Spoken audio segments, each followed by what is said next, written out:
All right, in the interest of time, it's been a long day already, and we have a few things to do today. I would like to call the income tax the subcommittee on income tax, the Ways and Means together committee to order.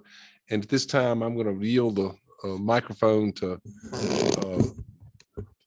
Chairman Vance Smith, who will chair the committee and hear a bill that I'll be presenting to the committee.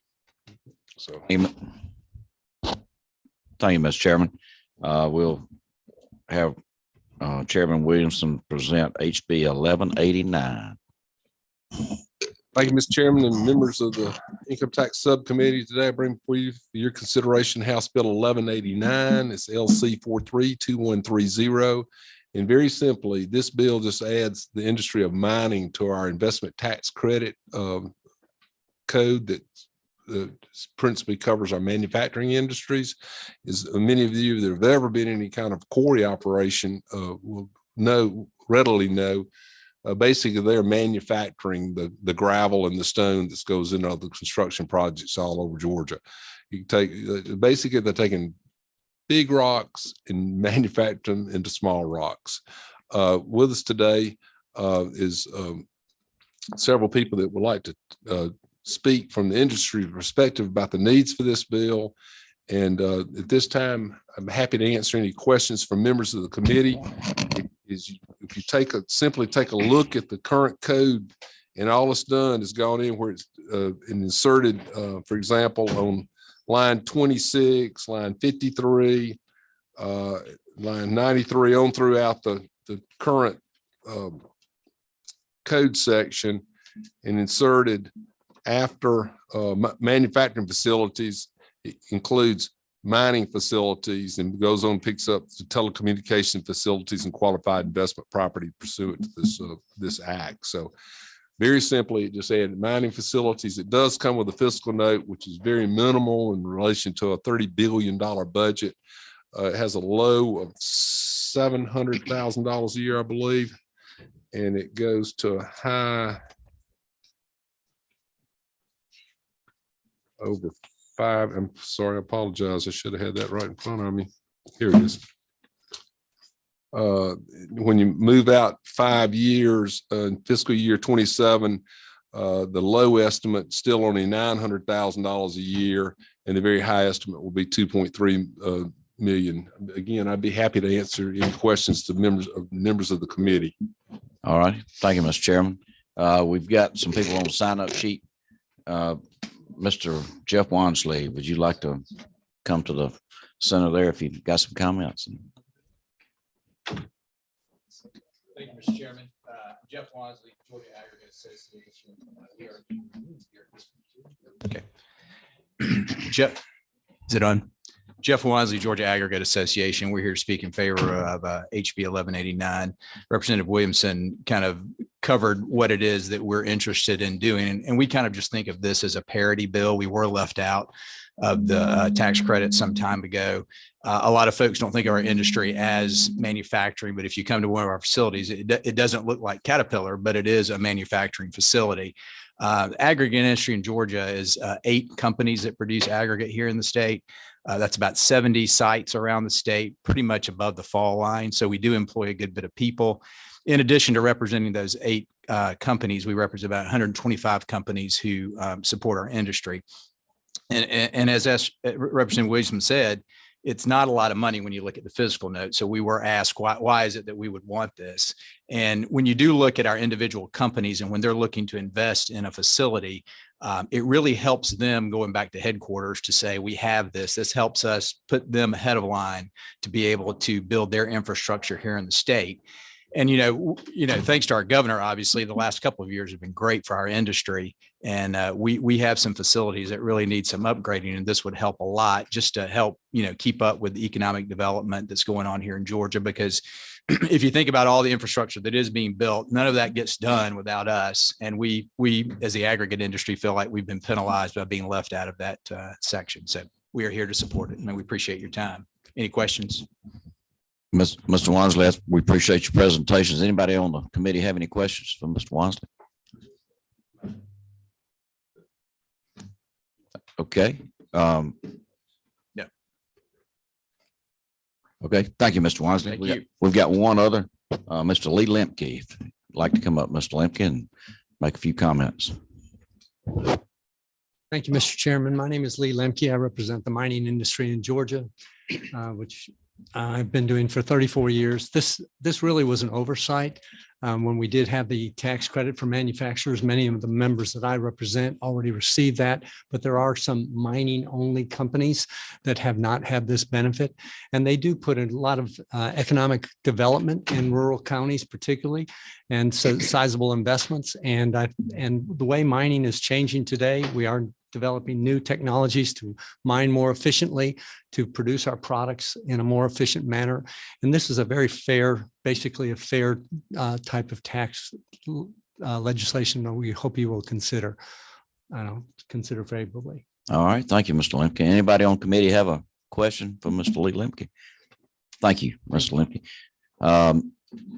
I guess now, Mr. Chairman, you got any other comments you'd like to make? Just in closing, that this is the investment tax credit. If you'll recall, it is higher investment tax credit. Again, it's looking for capital expenditures that help grow jobs in Georgia.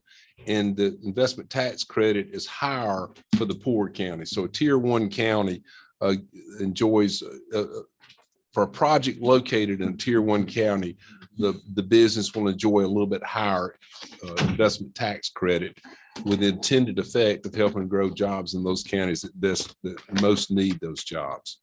So again, I'm happy to answer any other questions. All right. Anybody on the committee have a question for the chairman? Okay. Chairman Williams, Secretary Williamson, and apologies for being late. We were looking, I was along with Representative Kelly looking for you upstairs. This goes, you're taller and move faster than I, Representative Kelly. I understand the tier counties.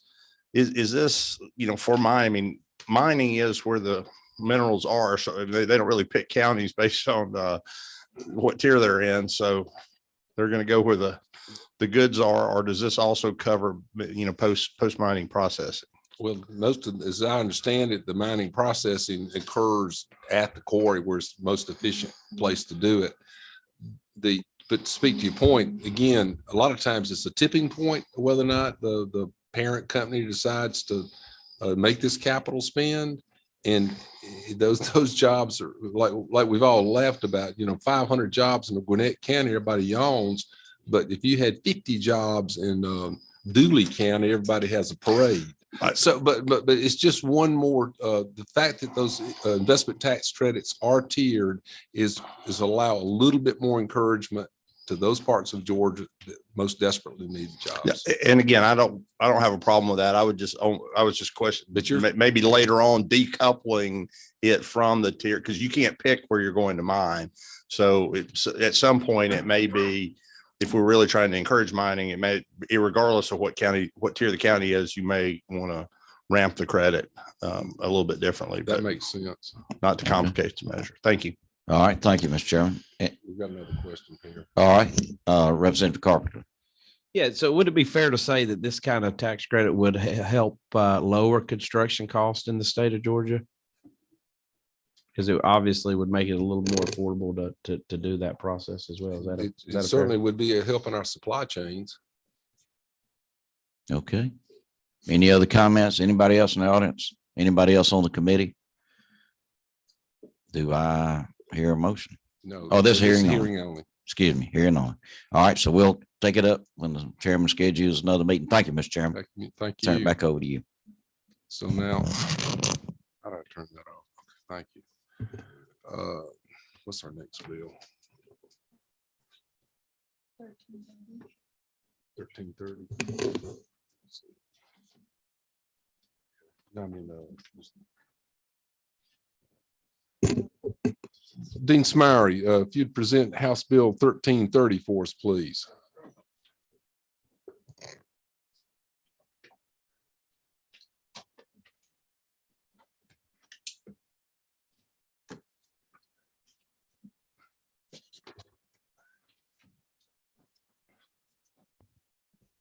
Thank you, Mr. Chairman. It's great to be here with you. I had not been in Ways and Means in quite a while. And I'm looking at Chairman Willard, and it reminded me of that. And I want to thank you for our conversation about House Bill 1330, along with Chairman Blackman.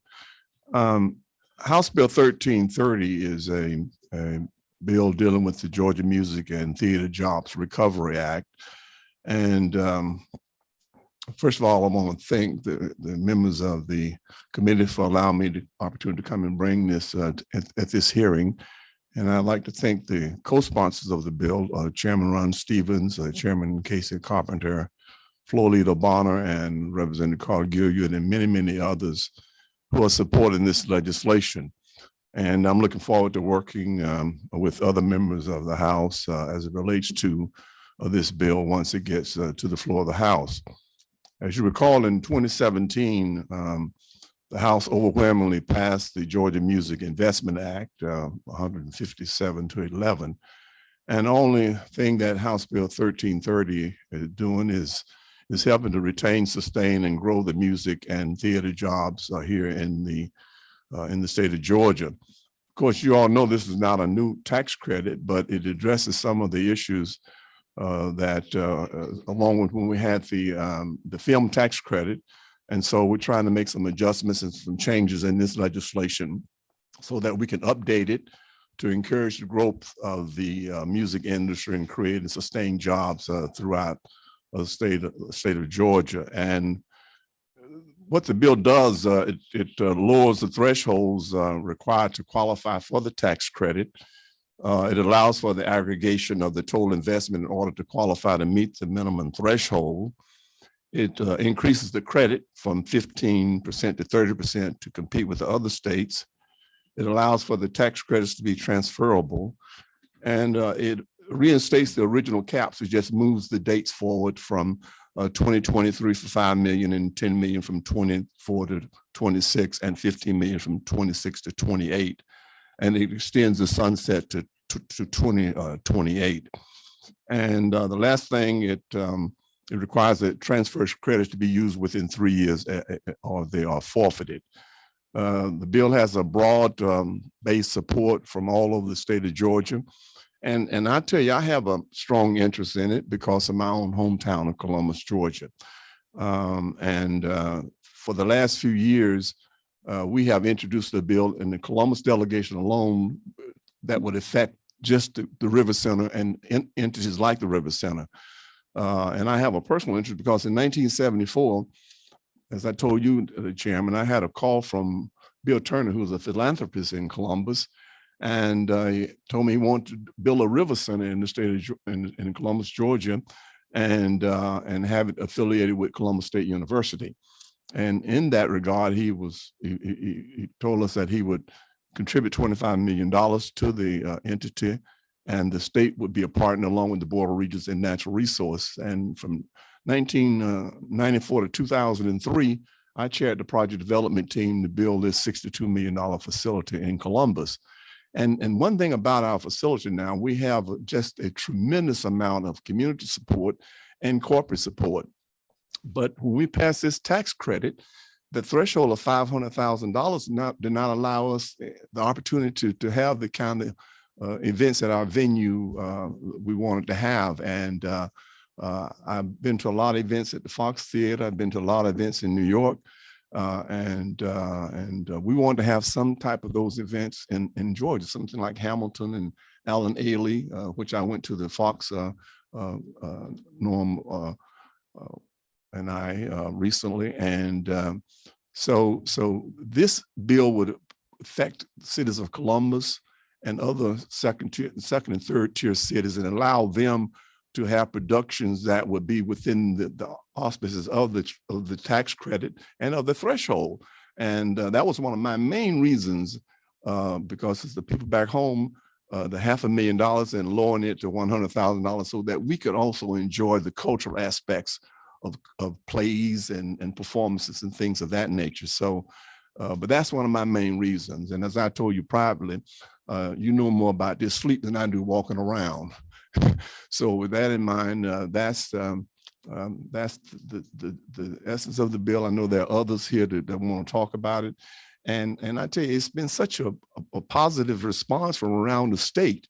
I remember when Governor Sonny Perdue signed the film industry in 2008, and people say, well, what are we going to do? But I remember in 2007, when a young man who is from my hometown, is a music producer, Dallas Austin, he came to this Capitol and said, I am a film producer, and we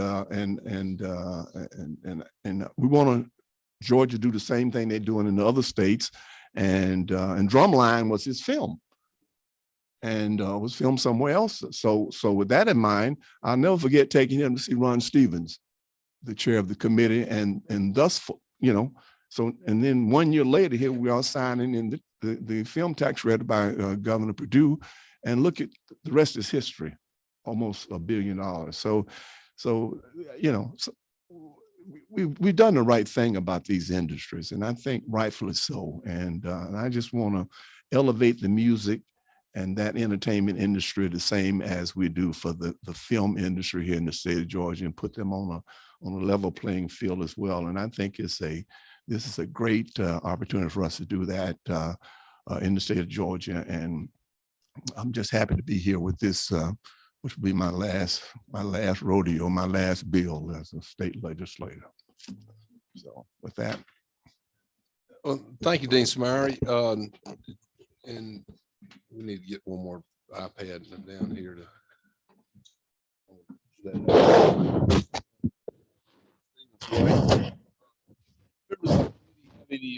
This is a hearing only. Does anyone have any questions or comments for Representative Smiley about the merits of the bill, or any specific questions? Chairman Blackman. Thank you, Mr. Chairman. And I want to thank Dean Smiley, of course, for our conversations and for bringing forward the legislation. We have worked on this and had a number of discussions with your stakeholders, and you and I have spoken. So we may bring a couple of things that are, you know, amendments that will adjust this. And I just wanted to thank the author of the bill and those other stakeholders for their willingness to engage in those discussions. And after 48 years of serving this House, if the chair of the Ways and Means Committee has anything that he would like for me to entertain, I'm going to be very, very receptive. Oh, goodness. How about put you on the defensive, right? Or that, no, very gracious as always, Dean Smiley. Thank you very much.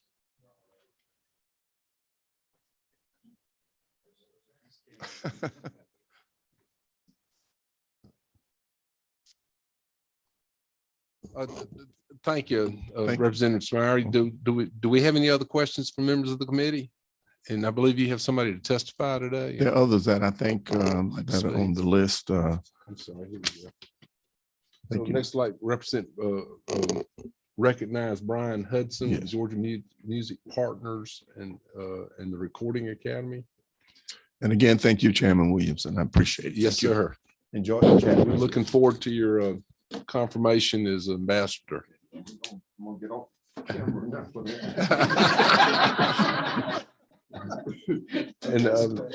And Mela, yes, absolutely. We have Mela Sharma with Georgia Music Partners here with us. Well, but again, just go ahead and re-identify yourselves and say who you're with, please. Thank you, Mr. Chairman, members of the committee. My name is Brian Hudson. I'm here on behalf of Georgia Music Partners, which Mala will talk about in a few minutes, but I'm also here for the Recording Academy, which is also better known as the Grammys. So I want to thank obviously Dean Smiley for his leadership on this issue, as well as Chairman Blackman for the many, many conversations we've had over the last couple of weeks, and to you, Mr. Chairman, as well. Thank you for your time. I just want to say this, you guys may or may not know this, and I don't normally talk about myself, but I want to let you know I bring a different perspective to this issue. I am a lifelong musician. I'm a voting member of the Grammys. I've toured around the country with bands. I've recorded hundreds of songs over the years. So I've got a little bit of knowledge on this industry. That's my night job, I guess I could call it. My day job is hanging out with you guys. Both are a lot of fun, I might add. But But I just want to say, Dean Smyrie did a great job of obviously summarizing this bill. This is definitely the next step, in our opinion, as to kind of taking the music industry to the next level. I mean, you guys know we have a rich history of incredible musicians of all kinds of genres, ranging from Otis Redding to James Brown to REM and many others, Allman Brothers. And some of these artists have stayed here and some of them have left. And so if you look at the country charts, if you look at some of the Christian music charts, a lot of the top charting artists are from Georgia. And it's getting frustrating. I know Mala can speak about this, to see these folks born here, grown here, writing their music here and leaving to go to other places. Nashville has done a great job. They've actually passed their own incentive to try to get some of these Georgia people there. I mean, Jason Aldean, obviously from Macon, lives in Nashville, and so many other great artists. So our goal is to try to keep these artists that are homegrown in Georgia, and also trying to get them back, trying to keep the talent here. We have so many universities that have great programs. Obviously, Spencer's very familiar with the business program at the UGA, which is a fantastic program that Dave Barbie runs over there. And those folks are leaving. We want to keep them here. And we think that these very significant changes that Dean Smyrie outlined will be a significant step in trying to grow the industry here and trying to keep some of this talent here. So with that being said, I'm happy to take any questions, obviously, Mr. Chairman, but I'd like to turn it over to Mala Sharma if there are no questions. Obviously, I'll entertain. Do any members of the committee have any questions for Mr. Hudson? If not, Thank you. please. Thank you, Chairman, and committee members, for your time today. And I want to thank Dean Smyrie as well for bringing this important legislation forward. My name is Mala Sharma, and I've worked in and around the music industry for over 30 years. I was raised in Augusta, graduated from the University of Georgia, but my career took me to Los Angeles and New York before I moved back here in the 90s to run a label for Sony. I now live in Atlanta and Blue Ridge, but unlike Brian and the many talented Georgians that share their voice with the world, their music, their songs, I can't play a note. I can't play an instrument. I am on the business side of the industry. Projects I've worked on have sold over 100 million records worldwide. I've worked with artists like Johnny Cash, Mick Jagger, Tom Petty, AC/DC, producers Rick Rubin, Brendan O'Brien. I've led business development efforts for City National Bank when they wanted to move some operations here. Their entertainment division for music and film has a $10 billion portfolio.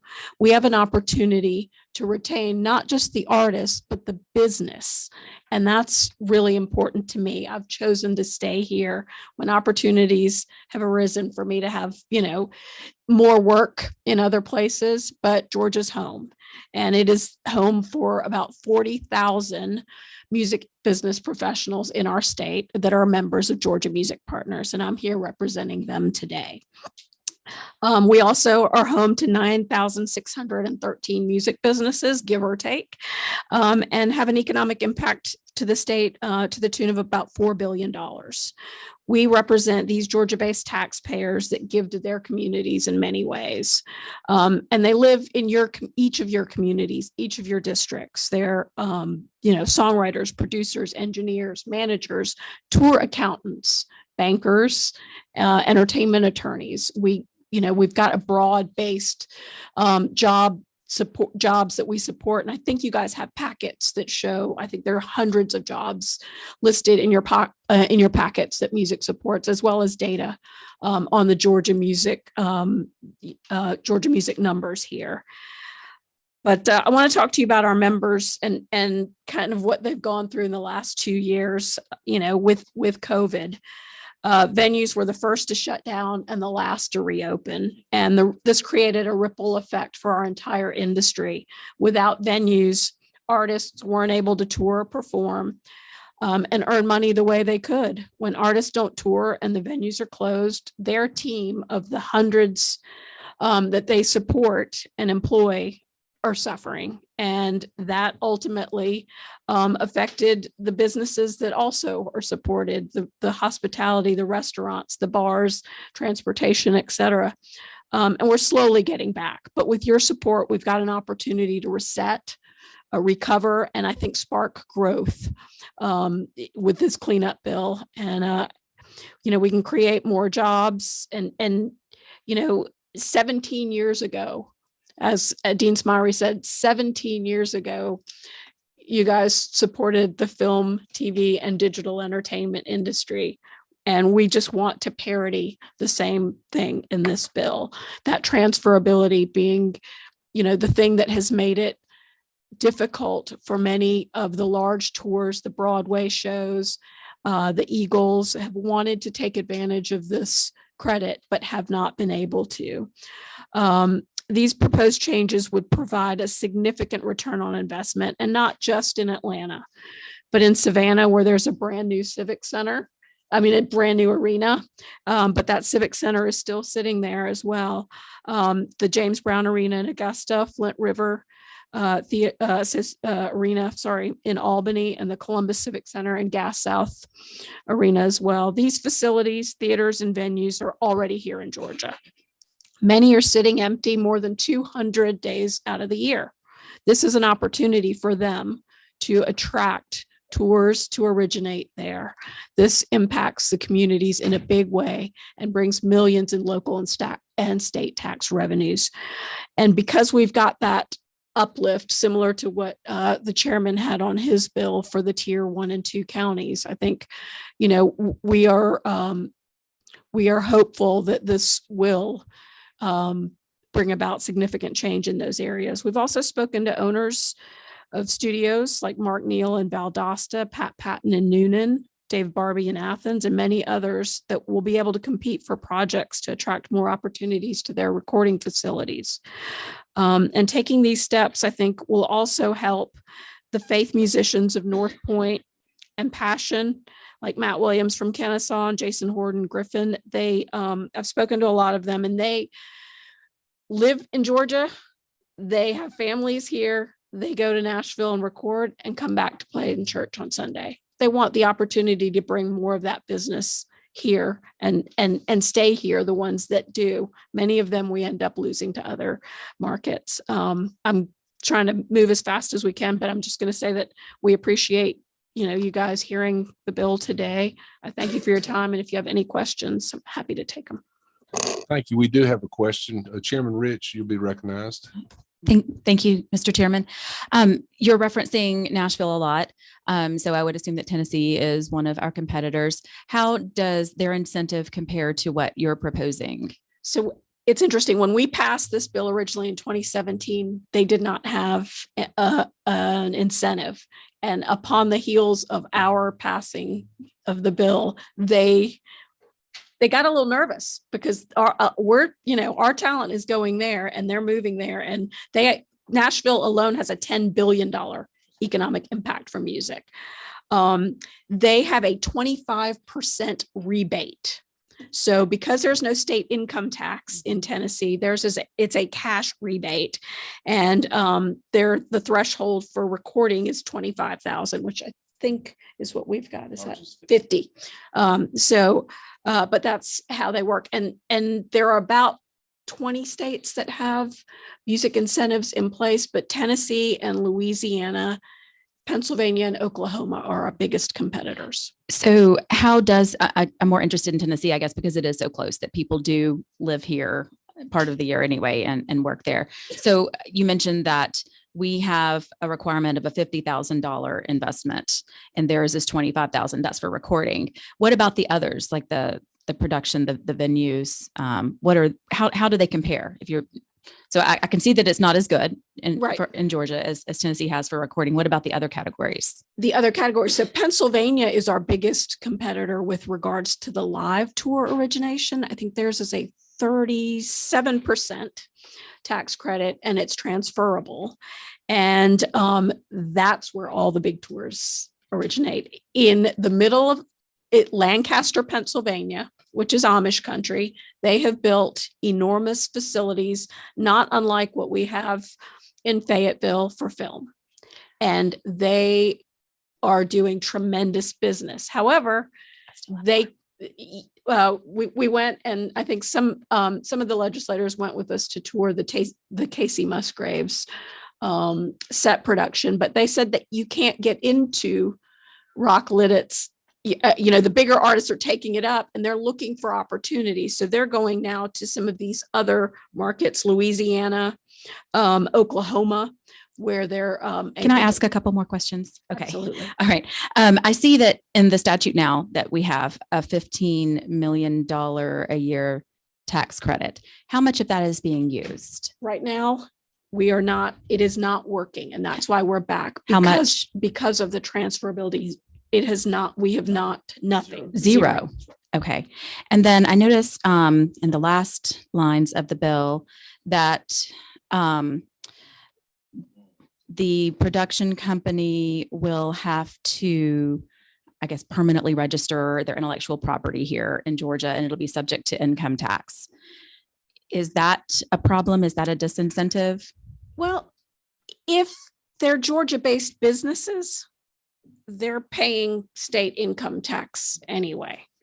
Okay. So, and then I guess we don't have a fiscal note on that because is it just too speculative to indicate what kind of revenue we could generate from the additional income tax? Well, Maybe that is just too speculative. So Yeah. I mean, I was just going to say, as Mala said, Mr. Chairman, if it's okay.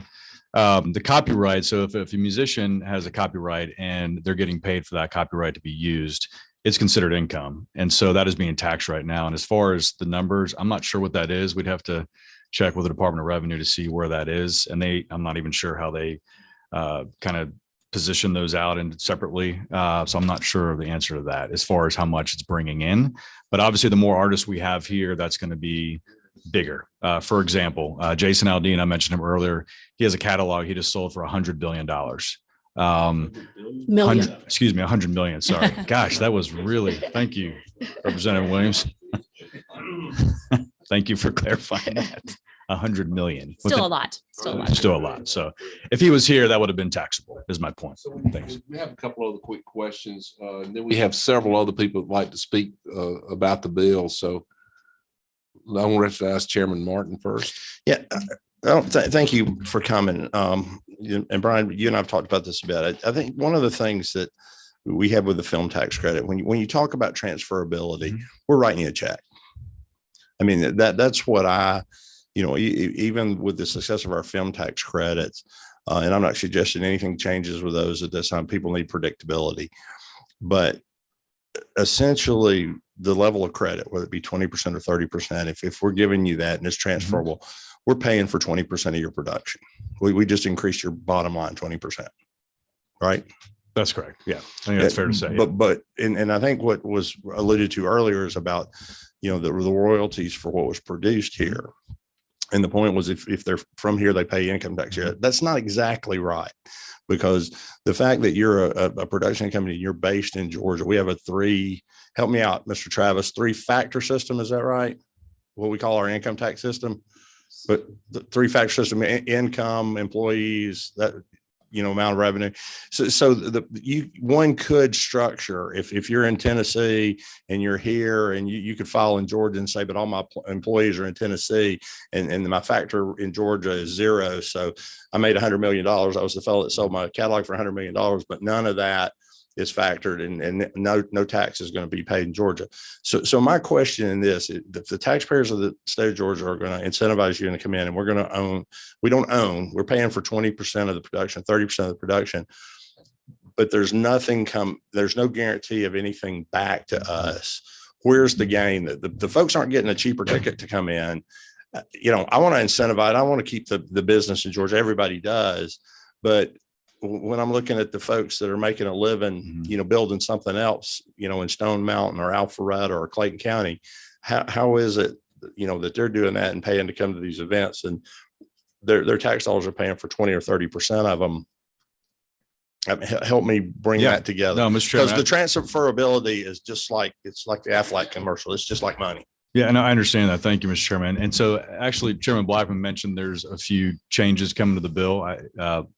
I don't want to speak for the chairman, obviously, but we have spoken about that at length. I think that is going to be, I don't want to speak for him, obviously, but I think that is going to be reflective in hopefully the next substitute that comes. Fair enough. No. We actually agree with you 100%. If it's not crystal clear, I think we want to make it crystal clear where if the artists are here, that revenue, that copyright or royalties, whatever you want to call it, is taxable. So did that answer your question, Mr. Chairman? That's fair. And that's a sustainable tax policy. That's not just that. And I see your primary response to that is Okay. not. Well, whatever he Dean says, Smyer. If there's- whatever he says, I'm with. Move on to the, let me move on to the next question. So Representative Fry, you're recognized. Thank you, Mr. Chair. Y'all, thank you so much for bringing this back. We went through all these statements. We heard all this 4 years ago, 5 years ago, whenever we were fussing about it last time. And we talked about all the jobs it was going to create. We talked about all the industry was that going to come to the state, almost word for word, what y'all both just said. And we have seen zero. Okay. Now, I'm glad that we are lowering the thresholds. I don't think it's necessarily because of the transferability that we're seeing zero. I think the whole issue the last time was the thresholds. Who spends $500,000 on a 2-week tour that's not already doing it?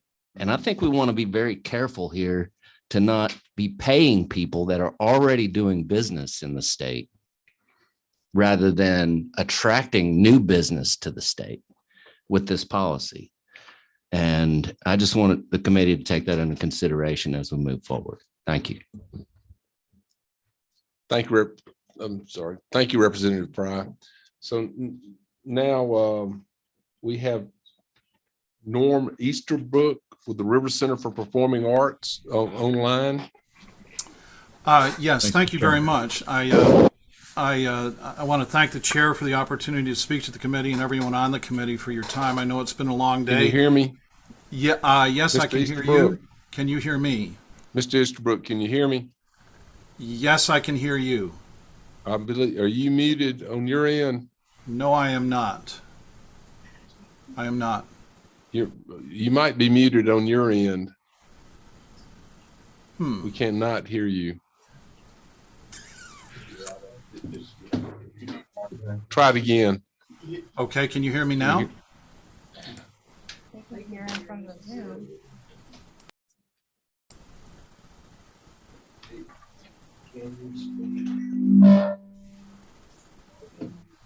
Can you speak in captions? What are we doing wrong? Can you hear me now?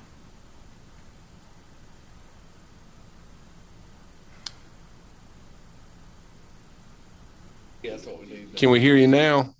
I'm unmuted on this end. Unfortunately. Are you in favor of the bill? Just give us a thumbs up if you are. I believe that's about the best we're going to be able to do today. Better be. That's funny. Calvin will kill you. I'm so sorry.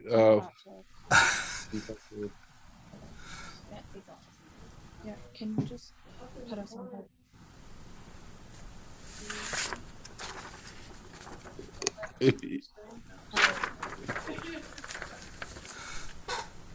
Mr. Easterbrook, if you'd just bear with us for a moment. Sure. I'll tell you what, why don't we try to see if someone else online, if theirs is working, just to double check this.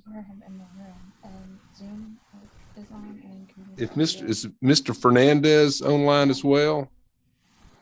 Mr. Chairman, I've got a text from him. He's got a message. No, and I turned it back on my room and just back. Okay, that's over my pay grade.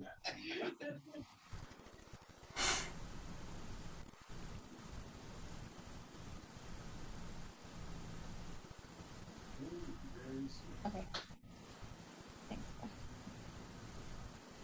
Media services is coming. All right. Why don't we see if we can let Mr. Fernandez in the room, in the Zoom room. We can come back to Mr. Easterbrook if in fact. He's trying to get in the Zoom. There's no one He said- waiting.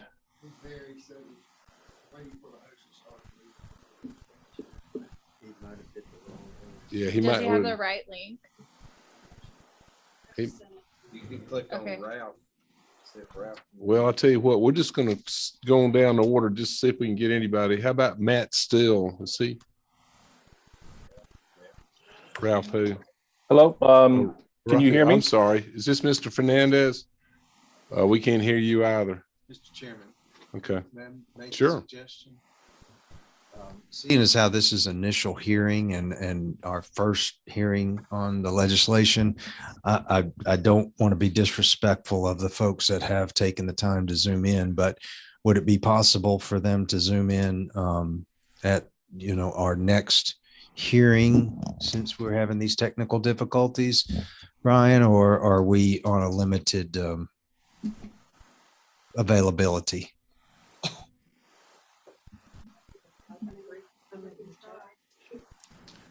We will have another opportunity, in other words. Again, if they're only available now, then we'll do our best to kind of wait. Media Well, services is on the way. all right. They didn't. I've got it. They're on their way. It's just them telling. So, me Mr. they Chairman, I have- understand media services is on their way. I'm gonna yield to your, I know that we have another bill to take up. I don't know if we suspend this bill if everybody wants to and take the other one up or whatever I'd say let's recess for a couple minutes and let's see if we can get All right. this resolved. So again, we apologize to those of you online. Media services is on the way and we'll try to get this up and running in let's say 4 or 5 minutes. And if not, we'll have to have testimony at the subsequent hearing. They can. Well, Yes, Brandy. Okay, so not that I should know this, but there's been always something. And I don't know what the fix is. It's unique to this brand. Can we get text chat? Let me text chat. Let's just walk in here and see if anybody knows. So, sorry. thank you, Brandy. No problem. Sorry that I- Video system on This is what needs to go on. Do that one. this. No Zoom. It's on. It's on. It's not the chairman's fault.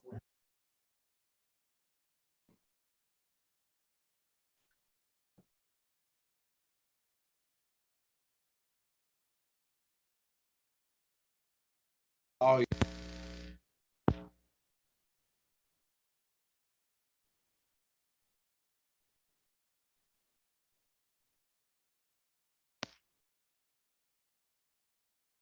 speak. Please be patient.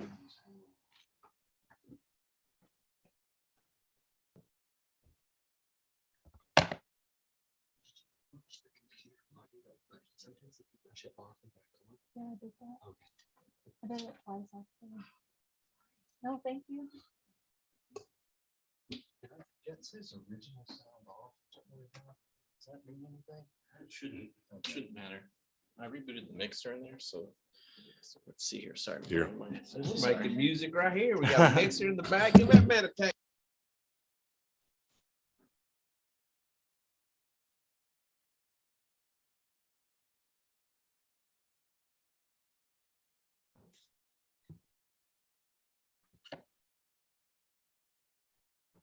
Can you try it now? Can you hear us? Yes, we can hear you. He's unmuted. We can hear you. No, still not. Hear us. Try it again. Sure. We can, I can hear you. Mr. Easterbrook. No. Can Yes, you hear sir. us? I can hear you. Yeah, he's speaking, but we can't hear him still. I don't know. That should have fixed it, but We might have to reboot. Do you want me to just use my computer? Yeah. That's fine. That is fine. yeah. Yeah, Yes. just put your microphone up too.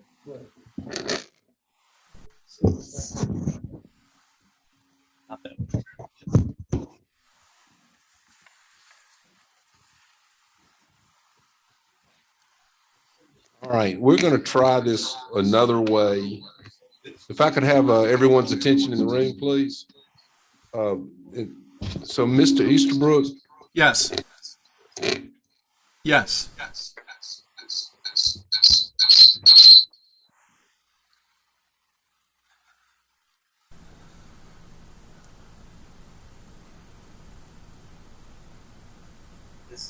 It's going to do a loop. Yeah.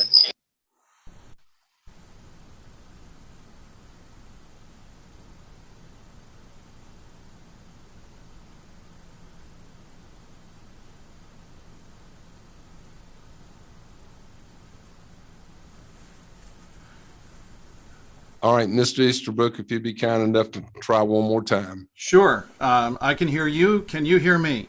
Yes, sir. This is great. Eureka. It's wonderful. I want to, again, thank Chairman Williamson and the chair and for the opportunity to speak to you all. It's a special opportunity and we appreciate it very much. I also want to thank Representative Smyrie and the Columbus delegation and their hard work to put this bill together. I know we've spoken about it over the years multiple times, and we appreciate it very, very much. I don't want to repeat anything that anyone else has said to this committee. I'd like to speak from the perspective of being in one of the secondary or tertiary markets that this addresses. Like Representative Smyrie alluded to, the Department of Natural Resources really is the owner of record for River Center, and like so many other facilities around the state, they've been built with significant public investment and philanthropic investment. We all feel that we are stewards of the public trust, and we need to use our facilities to generate business that increases profit and cash flow, while at the same time, and this is very important, generating a positive economic impact for our region and for the state. HB 1330 will enable us to do an even better job of what we're already doing right now. From just the perspective of what happens in our community, we represent the theater side of this bill.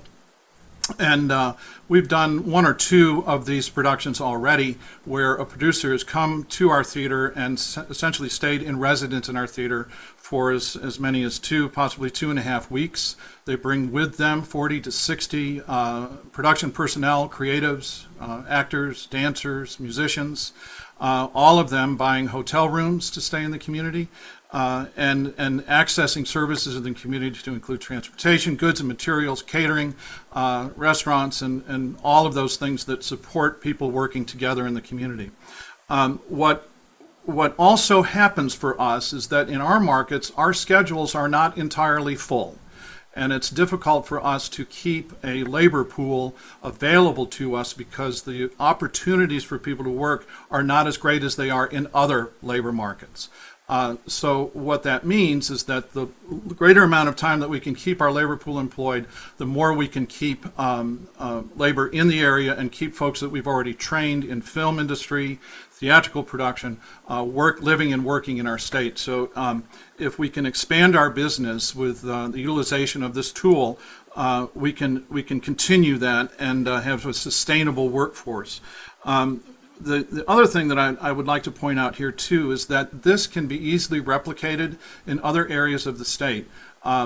We're looking and right now are negotiating with 5 such ventures. If the tax incentive comes into place, all of them become much more real possibilities for us. But we can't do all of those because we have a schedule of other productions and events that we support. My staff and I at River Center are more than happy to go to other parts of the state, other venues, and talk to them about how they can replicate this model and utilize this in their own communities. So we're happy to share this, and we see it as an industry-wide concern for us. The other thing I'd like to point out is that this is generally good for our community and our state. It utilizes existing infrastructure that we already have in place. It's of no impact on roads or streets and bridges. It doesn't affect the crime rate, doesn't raise the crime rate, doesn't affect our healthcare system, doesn't stress our education system or our health and human services system. It's a very, very safe industry that we can grow in the state and benefit from. In a way, also for our... Mr. Easterbrook. Yep. I hate to cut you short, but we have several other people. You've made great points across the board, but in the interest of time, it's been such a long day and members are trying to get home to their families as well. I think in fairness, we might ought to move on to the other people that want to speak for the measure. And again, we will have a follow-up meeting, and I don't think the chairman would mind if we had further testimony at that time. But let's get everyone an opportunity to speak today, if you don't mind. Great. Thank you very much. I appreciate it. Thank you. With that, excuse me. Thank you again, Mr. Easterbrook. And now I'd like to recognize Rafael Fernandez with the Recording Industry Association of Georgia. Hello, can you hear me? Can you hear me? Yes. Oh, perfect. Okay. Mr. Chairman, committee members, thank you for just giving me a minute to say a few words in support of this bill. As was mentioned, I'm Rafael Fernandez. I'm with the Recording Industry Association of America. We represent over 450 music labels around the country, including Universal, Sony, and Warner Music groups. Georgia is a music state. That's the way we look at it at this point. The growth in music investment has been expanding. And in fact, Universal Music is investing in a music hotel and venue in Georgia. However, fixes need to be made to this Georgia Music Investment Act. And again, I want to reiterate that what's needed is not additional tax credits. We're looking at a program that already exists and it is funded. This bill simply increases the tax credit percentage, which makes it compete against other states that have similar bills or similar tax incentives.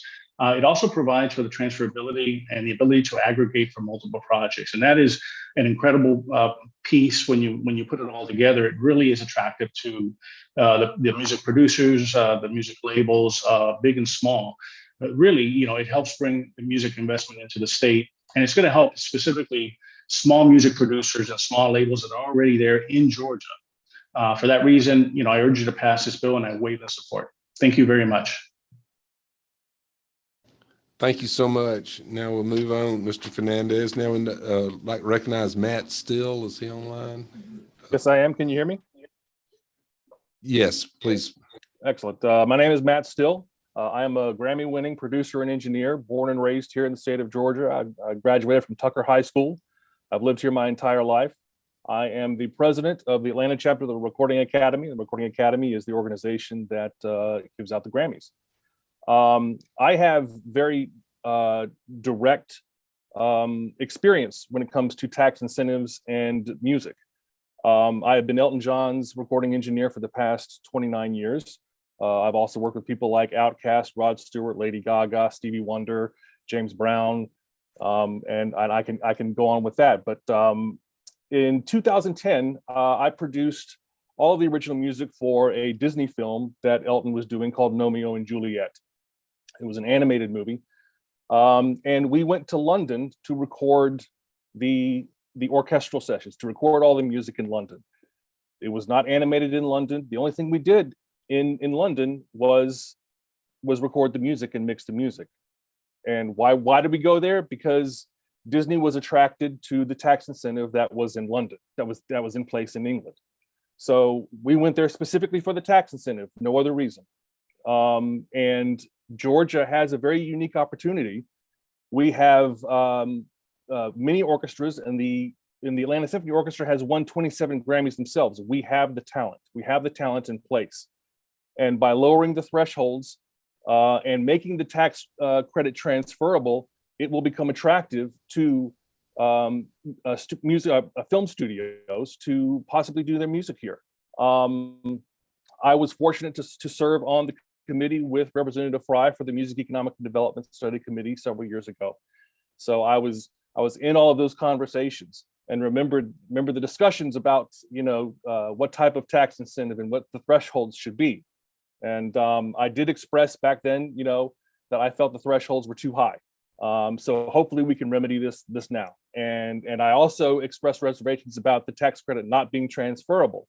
I think that is very important because that is also going to be what is very attractive to companies like Disney, like Marvel, like Paramount, like DreamWorks, so that we can record here in the state with the talent that we have.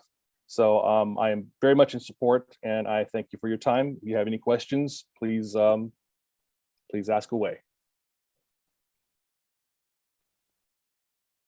Hearing no questions from members of the committee, thank you so much for being a great Georgian and having your business located here in Georgia. Next, I'd like to recognize Mr. Christian Bush. Please identify yourself, Mr. Bush. Yes, and I'm actually Brandon Bush, serving as his proxy. Thank you very much, Chairman Williamson, for the time. And I think just in the spirit of time, I'm happy to defer my comments till a further meeting, if that is helpful. You get bonus points for that. So if you'd like to defer, we will move on. Yes, please. Next, I'd like to recognize Mr. Lavelle, and Mr. Lavelle, I'm going to intercede or inject the fact that thank you for your stewardship, you and your wife's stewardship of Georgia's natural resources. You're much admired by all of us sportsmen in the state, and I'd like to preface welcome you to this virtually to this committee with those remarks. But Mr. Lavelle. Well, thank you all so much, Mr. Chairman, all the members of the committee. I will be brief, not only for your benefit, but for mine, because I've got a rehearsal to get to in about 45 minutes here. We're doing a wonderful program at the Grand Opera House in Macon called A Night of Georgia Music, and that's with my good friend and the great Robert McDuffie. And as you know, Bobby has the McDuffie School of Strings at Mercer University here, and so we're doing an orchestral presentation on Saturday with this Night of Georgia Music, which I'm very proud to be a part of. And also my good friend, Mike Mills, who's the founder, one of the founders of REM. Let me just say how much I support this bill. Can you imagine, I've had the great pleasure of working with a lot of different artists, Eric Clapton, the Rolling Stones, of course, the Allman Brothers Band, David Gilmour, John Mayer, and a host of others. But can you imagine if we can convince these artists to come and originate their tours here, to spend 2, 3, maybe even 4 weeks rehearsing in the state of Georgia somewhere, get their tour started here. These incentives are so important. We know the competition. Louisiana, Mala has articulated all the competitors quite well, I think. So I think we need to be in the game. We need to be here willing to offer these artists the incentives that they need to convince them to come in here and work, whether it's recording, whether it's live music, whatever it might be. So with that, I thank you for my time, and I look forward to pushing this bill forward. Well, thank you again, Ms. Lavelle. Don't be late for your audition. I mean, you're not your audition. I apologize for your practice. So. All right. Thank you all so much. Appreciate it. Thank you again. I hope you make the Me too. Thank you. I misspoke. So next, who do we have next? That's it. Okay, so that is all the virtual testimony we've had today. With that being said, it's a great presentation, Dean Smyrie. Great information for members of the committee to take under advisement. I know that this is a work in progress, and we'll just keep the process moving forward. So thanks again. Next, I'd like to call Chairman Blackman, who's going to present House Bill 1437, pretty important measure. Mr. Chairman Blackman.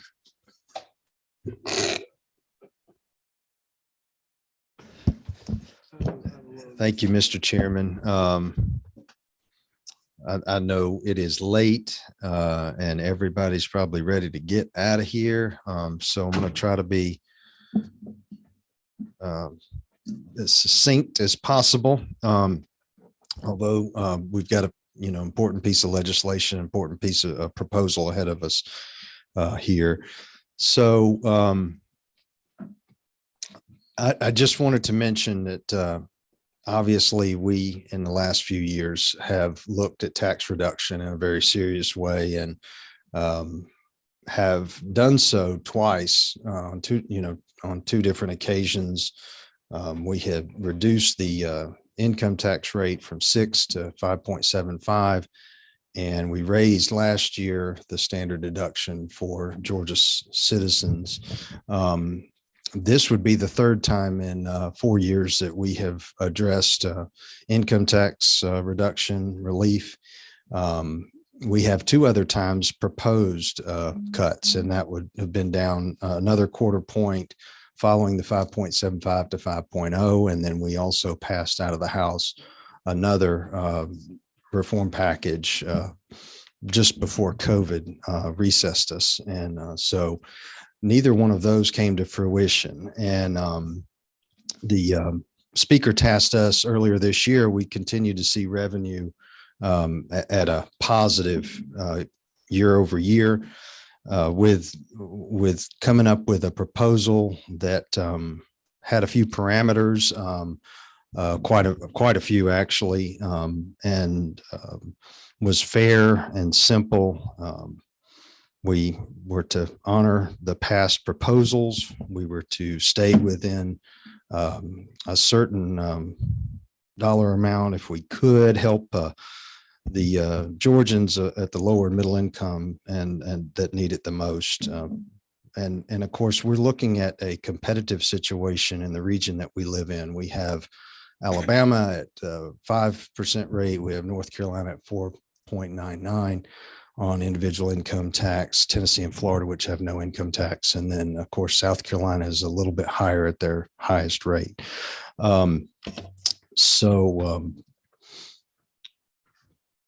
With that, let me get into some of the specifics. We in this particular proposal, as the speaker has stated, we lower the rate and flatten it to 5.25. So that's a 1/2 point reduction.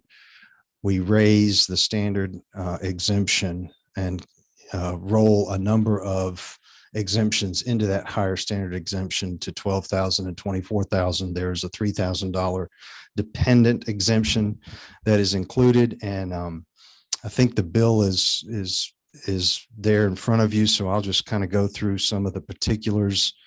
Once again, under no illusion that this is perfect, no proposal or law ever is. But as you proceed through, we proceeded over the last few months, and we've gotten feedback from economists and CPAs and different iterations that we put forward. It seemed like you'd never get to a proposal that would be work for Georgians. And, as this one made it through, it seemed to fit the bill. So if you look on the second page, you will see as we eliminate the brackets and lower the rate, on line 27 and on through page 4, you move through to page 5, and you see how we roll the deductions into the larger 1224 and then the dependent at 3. You'll see on section 2.3 that once again, we are rolling, if you itemize at the federal level, we were rolling all of these exemptions into this same higher personal exemption. And I think you'll see that we have preserved a section there for charitable deductions. And all this has been, again, vetted and reviewed and provided feedback from folks that are much, much smarter than I am. And we see savings of $1 billion to Georgia taxpayers. We see it across the board on average at every income level, with the higher percentage of savings at the lower and middle incomes. Mr. Chairman, I don't know if that is the gist of where we're at. Be happy to try to answer any questions. I know this is a hearing only, and there will be more discussions to come. Thank you, Mr. Chairman. I recognize Chairman Martin now for questions. Chairman Blackman, just to be clear, oftentimes when we change sections of the bill, not knowing, we don't get the above and below in there. So am I to understand, getting an echo, in section 2.3 on page 6 of the bill, it reads on line 110, upon election of the taxpayer in lieu of the personal exemption allowed under the section, the sum of charitable contributions. Is that where does that fit in our Georgia code? Is that what you're talking about, that you still get the 24 if you're married and you get your charitable contributions, right? That's what that language is trying to tell us if we were to look at it in whole in the current tax code. More or less, Yeah. more or less. Recognize Chairman Carpenter. Yeah, thank you, Chairman. Chairman Blackman, does this, as far as the ability for individuals to decouple how they file their federal tax returns, is this allowable under this legislation? Are you able to file standard deduction at the state level and itemize at the Fed level? Does this change any of that? Well, actually, it's the best of, if you will, kind of both worlds, is that you can get the itemizations that you enjoy at the federal level. And then we again roll all of the a number of these exemptions that you would normally itemize at the state level into a much larger personal exemption. So that personal exemption, which I have called, just for lack of a better way to do it, because it actually sits for the standard deduction and the personal exemption, the standard exemption. I got you. Okay, thank you. It means nothing other than it's easier for me to remember. Any other questions for Chairman of the committee? So is it fair to say that this both simplifies the code, because we're taking out pages of code, so simplifies it? It's a flat tax, and as I read the bill, or we discussed, a married couple with 2 children, the first $30,000 of their income would be tax-free. Is that not correct? That is correct. If you could say it a couple of different ways, but the first $30,000 for a family of 4 would they would have zero tax obligation. And once again, you see at income levels across the board that their taxes are reduced or either stay or remain at zero. So any members of the audience want to, excuse me, I have one more question from a member. Representative Fry. Thank you, Mr. Chair. Thank you, Mr. Chair, for bringing this committee to the committee. But one question, has it been looked at if this is going to affect our AAA bond rating at all? Because I know that there were some discussions a handful of years ago when we dropped it from 6 to 575 to where we're basically tying the state's hands from being able to raise money in the future. We don't know what our future economy is going to be like. So has that been talked about at all? Excellent question. Chairman England has been involved in these discussions, like I said, going back to, last spring. And I know of no impact that would be had that would adversely impact our bond rating. But great question. Yes, sir.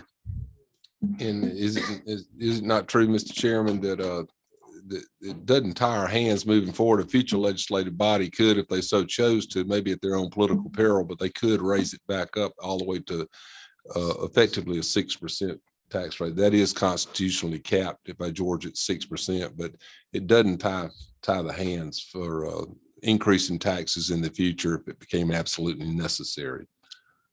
I think, if I may say so, and everybody is entitled to their own opinion, but I think it is very responsible tax reduction and reform for our state. Well put, Mr. Chairman. Any other questions from members of the committee? Is anyone in the audience wanting to speak for or against the measure? No one's for it. Everybody. Was here for the music thing. Is it, it's 5 o'clock somewhere. I was going to say, is anyone against it? All right. Well, hearing no questions or no further questions, Mr. Chairman, thanks for presenting the measure. And this income tax subcommittee will stand adjourned without objection. Without objection, we're adjourned.